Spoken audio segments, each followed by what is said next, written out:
Hi grade 9s. In your last lesson we introduced you to pressure. We learned about the pressure equation, what pressure was, why somebody could lay on a bed of nails, how to concentrate pressure by changing the area over which the force is distributed, and why you would experience a different amount of pain if you exerted the same force on a drawing pin on its flat side versus on its pointy side, and why it's easier to cut with a sharp knife rather than a blunt knife, and why a tractor can pull a car out of sand. It's because the surface area of the tractor's tires is much larger than the surface area of the car. Then you had definitions for force and definitions for pressure, the equation with the SI units, and also learned that pressure acts in the same direction as an applied force, and that the force acts perpendicular to the surface. So now we're going to have a look at how to measure pressure. So the SI unit for pressure is called the Pascal, after Blaise Pascal. Please make a note that the symbol for Pascal is the PA, capital P, baby A. There's a mistake in your notes. Please make sure that you correct it. Really important to cross out the newtons per square meter. They are equivalent units. So since pressure is measured in force per unit area, force is measured in newtons and area is measured in meters squared. So we can say that 1 Pascal is equal to 1 Newton per meter squared, n dot m to the minus 2. But the international SI unit for pressure is the Pascal, 1 Newton per square meter. But we also have other units as well. We don't use them in South Africa. In America they use PSI, which stands for pounds per square inch, atmospheres. So you are sitting in a room at the moment and the air pressure that the atmosphere exerts on you is 1 atmosphere. Then bars, the symbol for bars is just BAR. Inches of mercury. So inches is a unit of length, not a SI unit though, but that's inches of mercury. Millimeters of mercury, and torr. The only one that you need to know about is the Pascal. If we give you any of the others, I will tell you how to convert from pascals to millimeters squared, and I'll give you the conversion factor. So there's some instruments that we use to measure pressure. So we get pressure gauges, vacuum gauges, barometers, and this is a pressure gauge. The first instrument is a pressure gauge.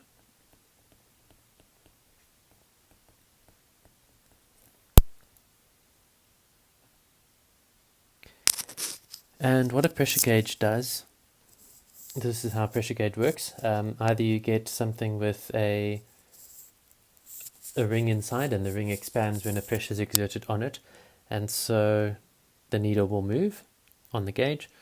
Here's a nice example of what's happening there. So notice how when pressure is exerted into that black ring, you see the white arrows going around, the needle goes up.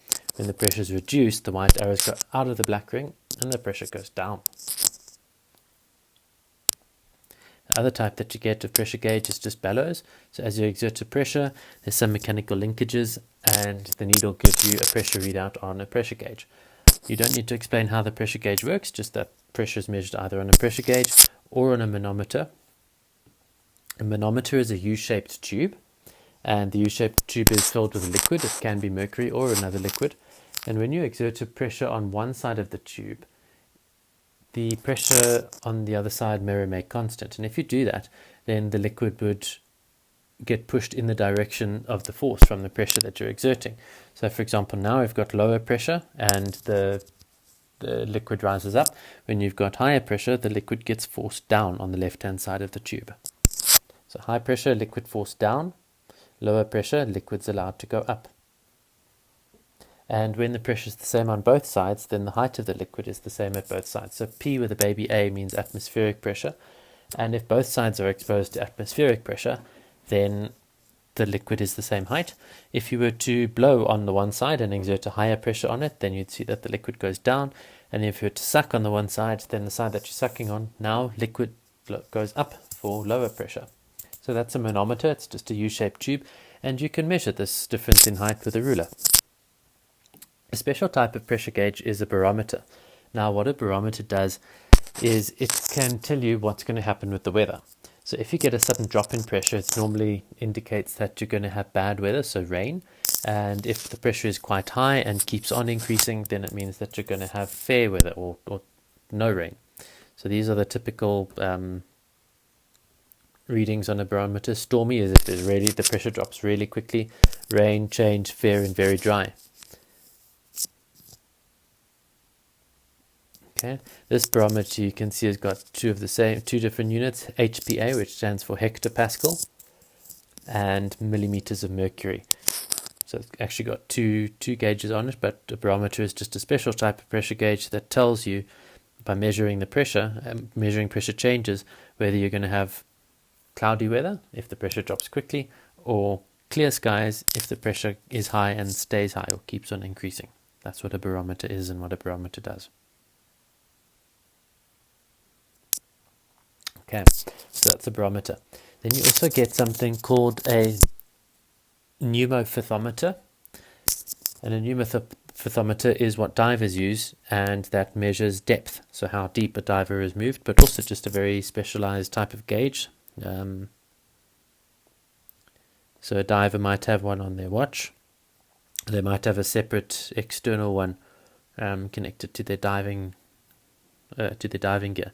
But that just tells you how deep you've dived. So it correlates a depth of water with a pressure. So if you are 10 meters below the surface, the gauge will equate that pressure of the 10 meters of water above you with a depth, and it will tell you then that you are 10 meters below the surface. So that's what that does. And then the last type that you need to know about is called a Sphygmomanometer.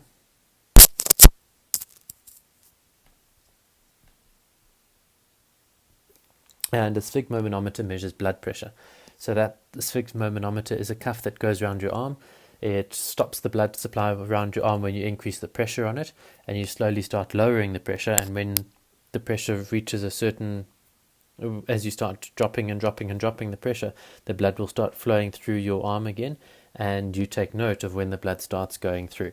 So the stethoscope, this part here, that just allows the user, the doctor, to listen to when your blood starts going through your veins, and that cuff is what goes around your arm, and there's a pressure gauge that measures the pressure. So you increase it to really high pressure, cut off your blood supply, and then slowly start decreasing it. You'll hear when the blood starts pumping again, when the blood starts flowing, and you take note of what the pressure is when that starts happening. And that's how a sphygmomanometer works. Okay, so there's a pressure gauge. This is a manometer. If the height of the liquid in the manometer is the same, then the pressure is equal to, so if this side we call P1 and that side P2, then P1 is equal to P2. On this side, if this was P1 and this was P2, means that there's a high pressure here to push that down and a lower pressure on the P1 side. So in this case, then P2 is greater than pressure 1. So the right hand side has got a higher pressure than pressure 1. And then this is the barometer.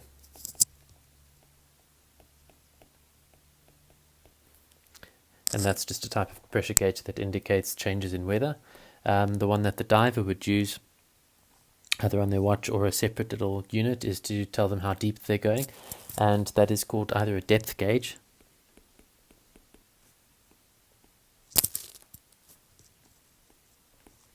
or the fancy word for it is a pneumoferthometer. Pneumo, pneumo means air, pneumo. Fathometer. Pneumoferthometer used by scuba divers.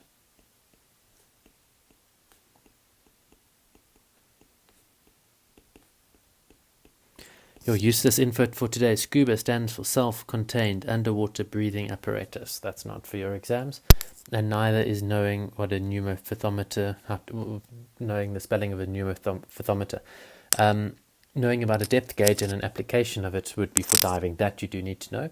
And you can also need to know another application of a pressure gauge is to take your blood pressure. So this is called a sphygmomanometer. Sphygmomanometer is a type of manometer, but more specifically, a sphygmomanometer, S-P-H-Y-G, and then manometer. Sphygmo, and then manometer.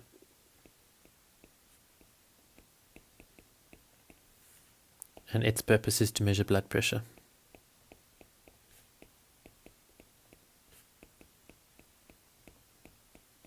So once again, you don't have to spell the word Sphygmomanometer, you don't have to spell the word Pneumoferthometer, but you do have to be able to explain the applications of pressure gauges. So taking blood pressure and measuring depth below water for divers, scuba divers, is something that you do need to know. Okay. So that's how we measure pressure. Now you might be wondering, what is a Pascal? So you've got an idea of what a centimeter is or what a meter is. You've seen a meter stick. You've got an idea of what a kilogram is, so a liter of water, which you've also got an idea of. 1 liter of water weighs about 1 kilogram. So pressure, if you were to measure out 1 Newton of sugar, which is 102 grams, and sprinkle it uniformly, it means evenly over the surface of a piece of paper that's 1 square meter by 1 square, 1 meter by 1 meter, so 1 meter squared piece of paper, that would give you a pressure of 1 Pascal. So I just want to explain how to get that. So that 102 is measured in grams. Grams is not the SI unit of mass. You'd have to convert it to kilograms if you wanted to work out this 1 Newton of weight.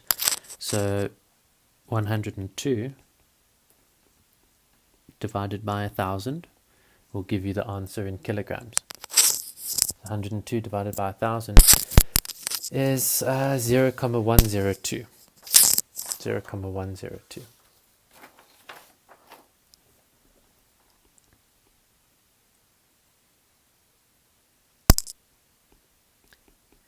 And that's kilograms.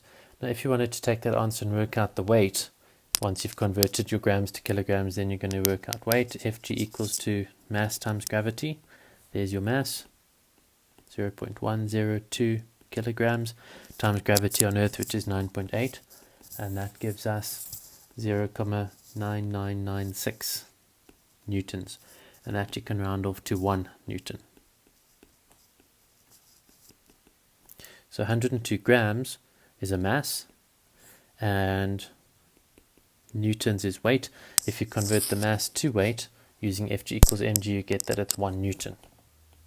Okay, so if you had 1 Newton and you sprinkled it over a piece of paper that was 1 meter by 1 meter, remember area equals to length times breadth, which would be 1 meter times 1 meter, which is 1 meter squared.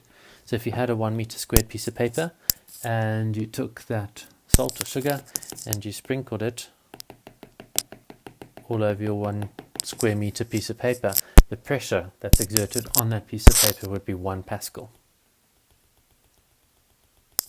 Okay, so the pressure that's exerted when you sprinkle 102 grams or 1 Newton of salt or sugar on a 1 square meter piece of paper is 1 Pascal. That's what a Pascal is. Since the Pascal is very small, it's a very small unit, kind of like measuring in grams. If I asked you what's your mass and you told me that you weighed 50,000 grams, it's easier to use the kilopascal, just like you use the kilogram. So you might tell me that your mass is 50 kilograms rather than 50,000 grams. Same applies with this. Please remember, kilo means 1 times 10. Baby k means 1 times 10 to the 3.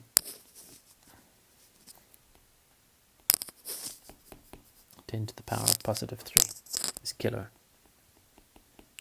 If you're not too familiar with that, then best you go revise your SI units.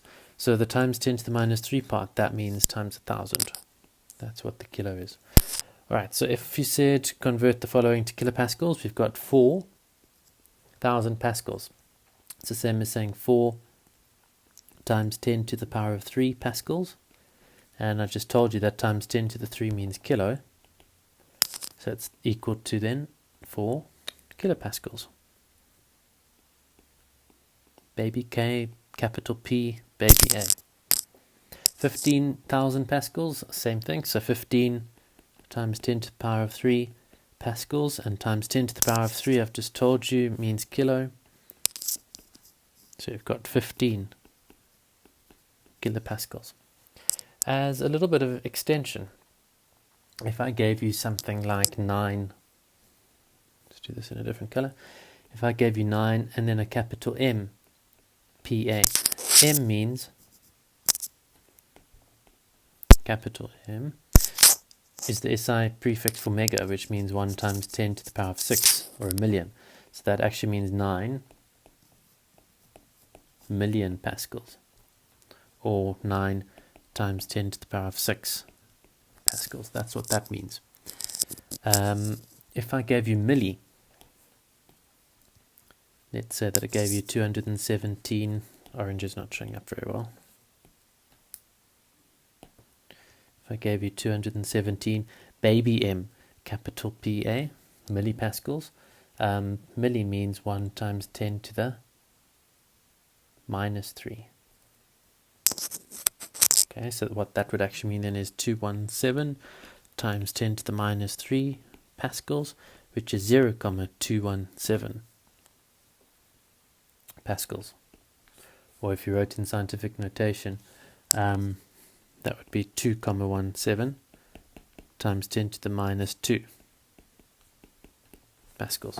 So just a little revision of SI units with mega and milli. Please don't get confused between capital M and baby m.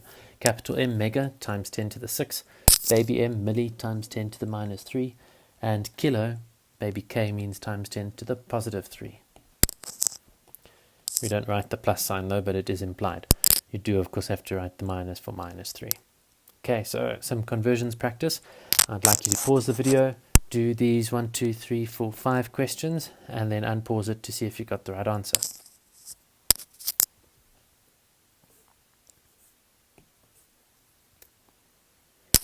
So milli, I just told you, means times 10 to the minus 3, so you've got 300 times 10 to the minus 3 pascals.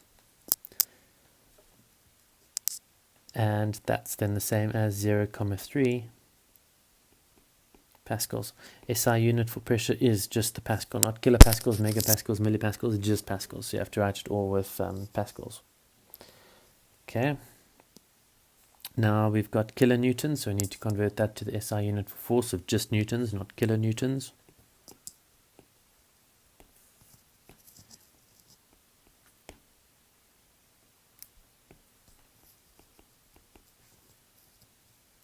Kilo means times 10 to the positive 3.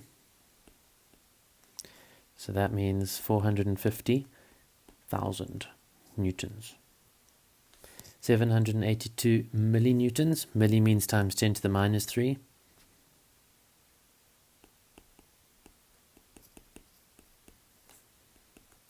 So that would be 0,782. Or if you wrote it in scientific notation, 7,82 times 10 to the minus 1 newtons. Okay, 4,500 centimeters squared. Now for this one, you need a little bit of a recap of centimeters squared. So for that, I'll do that one last. I'm just going to go into the pascals one. So here we've got kilopascals, 8,12 kilopascals. Kilo means times 10 to the positive 3.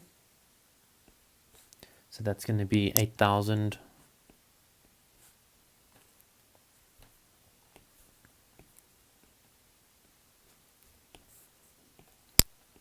8,120 pascals.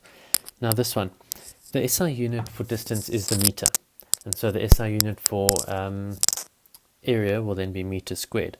Remember, pressure is force per unit area. Pressure is measured in pascals. Area is measured in meters squared.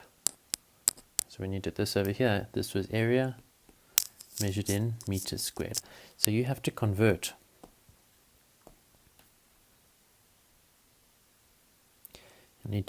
centimeters squared to meters.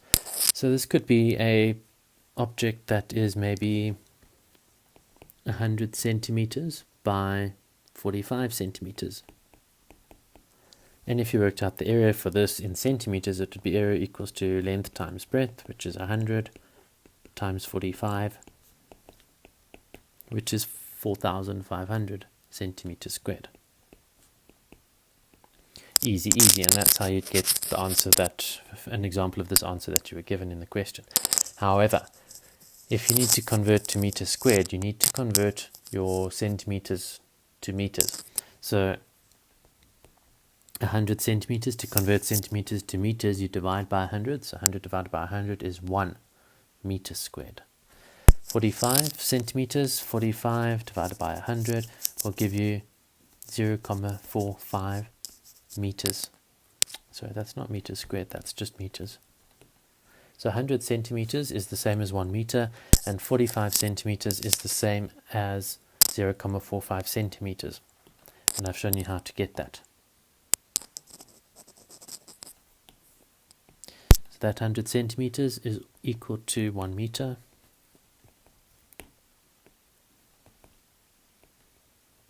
And the 45 centimeters is the same as 0,45 meters.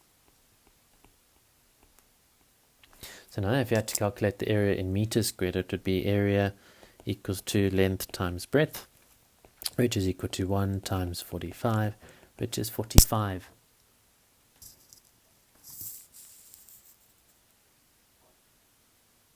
Square meters.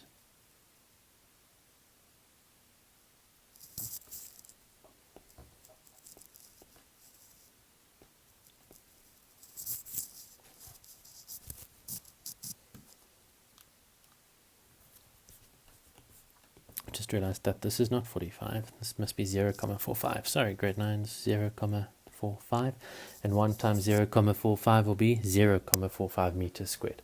So notice how when you're dealing with area, you actually have to convert twice. You divide it by 100 to convert the 100 centimeters into meters, and you divide it by 100 to convert the 45 centimeters into meters. So you cannot just take your answer in centimeters squared and divide it by 100. You actually have to divide by 100 squared, or divide by 100, divide by 100. You divide by 100 twice to convert to meters squared. So if you wanted to do this without going through what I've shown you here above, you would take your answer in centimeters squared, so the 4,500, divided by 100, and divide by 100 again. And that would give you an answer of 0,45 meters squared. So please take note of that. If this confuses you a little bit, you need to have a look at SI units from the first term. That's where we did that. So 4,500 centimeters squared is the same as 0,45 meters squared. So please don't make the mistake of just converting the area once and getting that value. If it was meters cubed or centimeters cubed to meters cubed, then you'd have to convert 3 times. So you divide by 100 to the power of 3 in that case. But we're not dealing with volume, this is just area.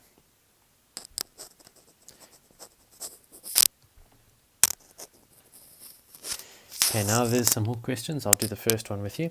What pressure does a lady, whose weight is 500 newtons, exert on the ground when she's wearing A. Shoes? Be very careful with this. If she's wearing shoes, it means that she's wearing more than one, i.e. 2 shoes. Okay, and each has got an area of 0,0004 meters squared.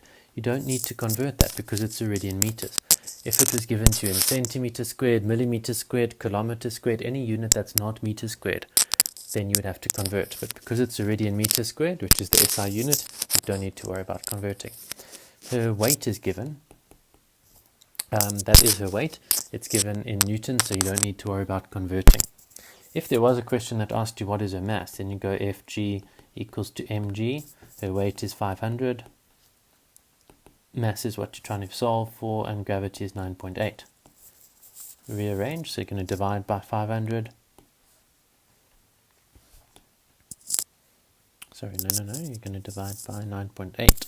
Divide by 9.8, divide by 9.8, and that will give you 500 divided by 9.8 equals to the mass, and that means that the lady's mass is 51.02, and the unit for mass is the kilogram.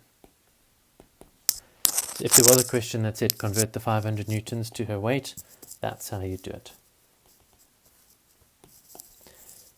But once again, they gave you the force of gravity, so they gave you her weight, so you don't need to worry. Alright, so now let's check what pressure would be on the 2 shoes. So pressure equals to force per unit area. The force that is exerted is 500 newtons. The area, each shoe has got an area of 0,0004 meters squared. But because they said that she's wearing shoes, it means that we've got 2. So 2 shoes, so it's going to be 2 times 0,0004. And that gives an answer of 625,000 pascals. Okay. And now let's check what the pressure would be with that same lady, but now she's wearing skis. Again, because she's got skis, it's more than 1 ski.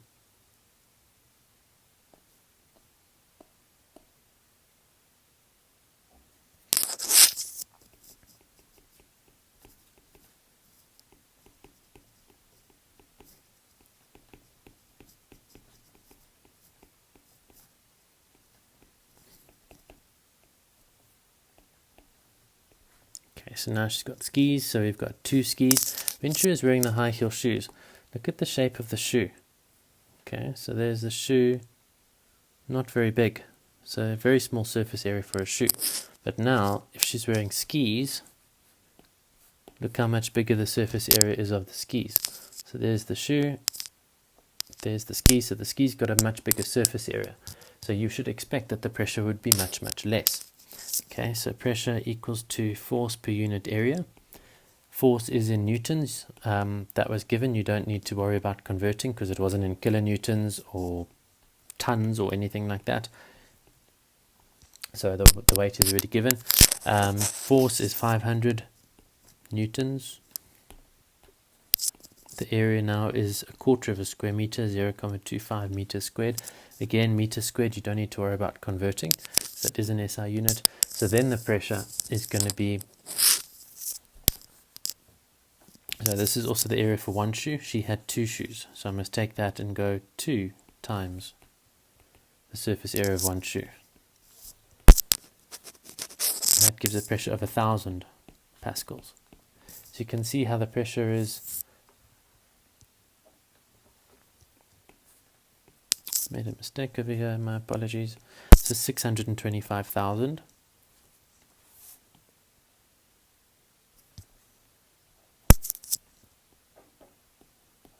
Pascals, and when she's wearing skis with a much bigger surface area, the pressure is much, much less. It's only 1,000 pascals. So compare that value, 625,000, to just 1,000.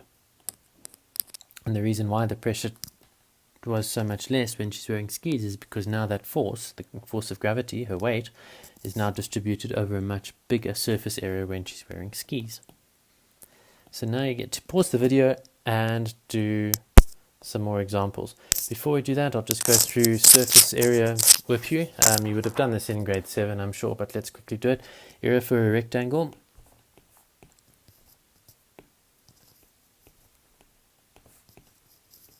Area is equal to length times breadth. You can think of the base as being the length and the height as being the breadth. A triangle is just half a rectangle, so if I took that rectangle and chopped it in half, I'd get 2 triangles. The area of a triangle is half a rectangle. So area is equal to the rectangle formula, base times height, but half of it. So half base times height. Half base times height. Please make a note that this is the perpendicular height. So I put an upside down triangle there, that means perpendicular. So it's the perpendicular height. So if here's your base, then the perpendicular height would be at 90 degrees to that base. So we've got base times height.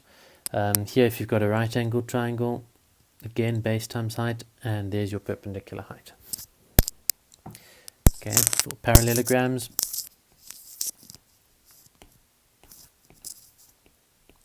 area is equal to, again, base times perpendicular height. The base times the perpendicular height. There's your perpendicular height.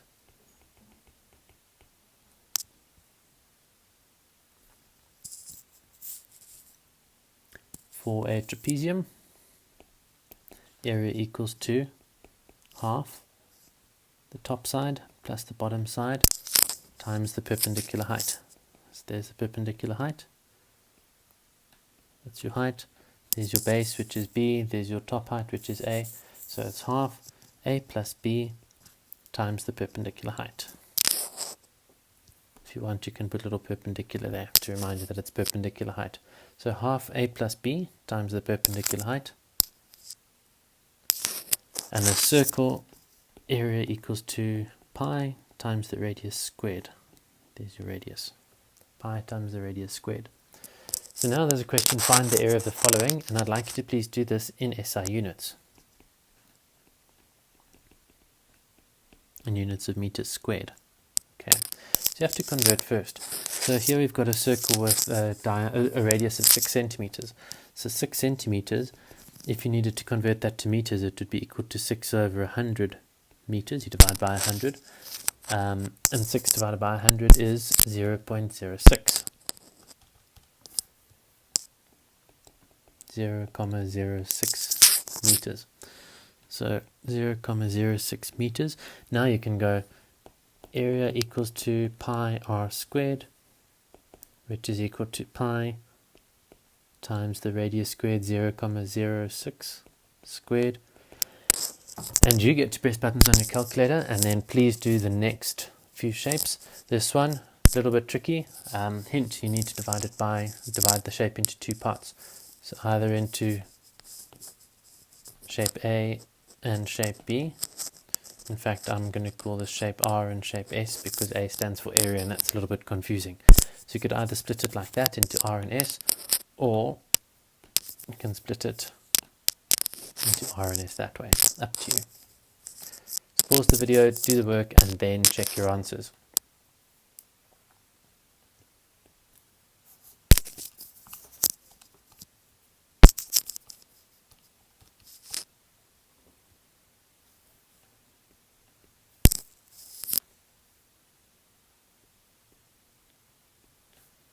First one, circle area is equal to 0.011 meters squared. This shape, 5 centimeters is the same as 5 over 100 meters, which is equal to 0.05 meters. The perpendicular height, actually this you don't need. You don't need that side, that's irrelevant. The perpendicular height, that 3 centimeters is equal to 3 over 100 meters, which is 0.03 meters. The base is 8 centimeters, so 8 centimeters is the same as 8 over 100 meters, which is equal to 0.08 meters. Please show these conversions in your working in tests and exams. You can't just do it on your exam paper that you may have printed at home, or even if you're writing at school, whichever the case, you have to show it on the piece of paper that you're going to be handing in for marking. So don't do it as rough work. We need to see this calculation. We need to see the divide by 100 and your conversion to meters, because as you would have seen in your June exam and previous exams, you do get marks for it. Okay, so 8 divided by 100 is 0.08 meters. Area for a triangle is half base times height. Base times perpendicular height. In this triangle, the base was 0.08 meters. The perpendicular height was 0.03 meters. That gives a surface area for that triangle of 0.0012 meters squared. Next shape, 14 centimeters is 14 over 100 meters, which is 0.14 meters. That's your base. Then that side, the top side, is 10 centimeters, so 10 over 100 meters, or 0.1 meters. And the perpendicular height was 5 centimeters, which is 5 over 100 meters, or 0.05 meters. So the area of a trapezium, area equals to half A plus B times the perpendicular height.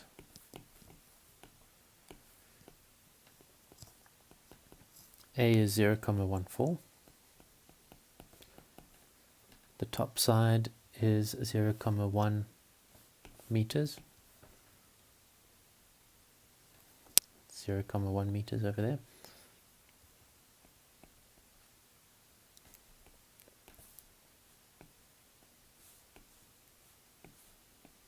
and height is the green one, which is 0,05 times 0,05. So the surface area for the trapezium is 0,006 meters squared. By the way, these you can write in scientific notation if you want to. If you did that for this one, it would be 6,00 times 10 to the power of minus 3 meters squared. Last one, this one, split into two halves. Well, not halves, but split it into two.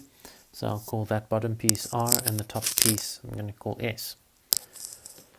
If the length, which I'm going to show in green, if the green length is 6,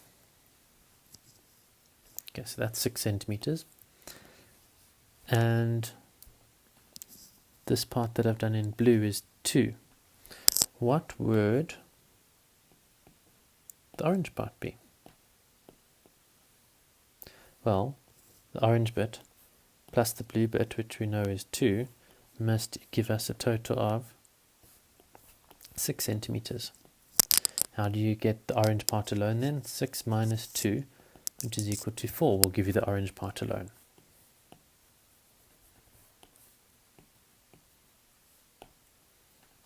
So orange part alone is 4 centimeters.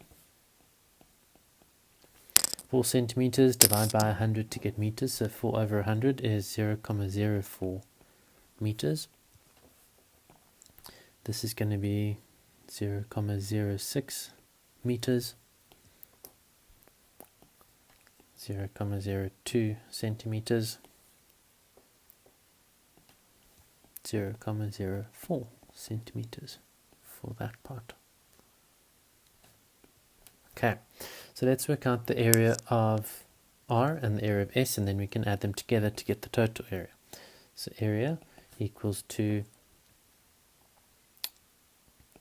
length times breadth for shape R plus the second area, so again length times breadth for shape S. So for shape R, it's going to be 0,04 times the height of R, which is going to be that height. So that's your base, that's your height. 3 centimeters is the same as 0,03 meters. So that's for R. And then you have to add the area of S. So for S, it's going to be the 6 times the 4, but convert to meters. So 0,06 times 0,04.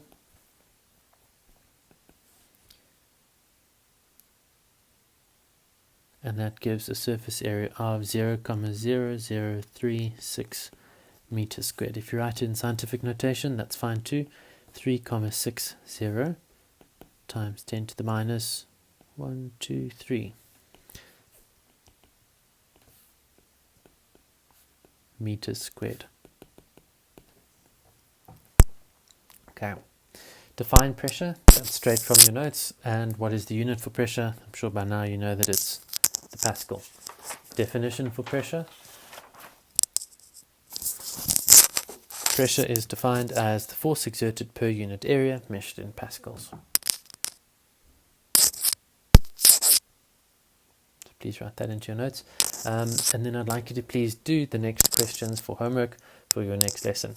So question 3 was already done. We spoke about that in class, but please explain it.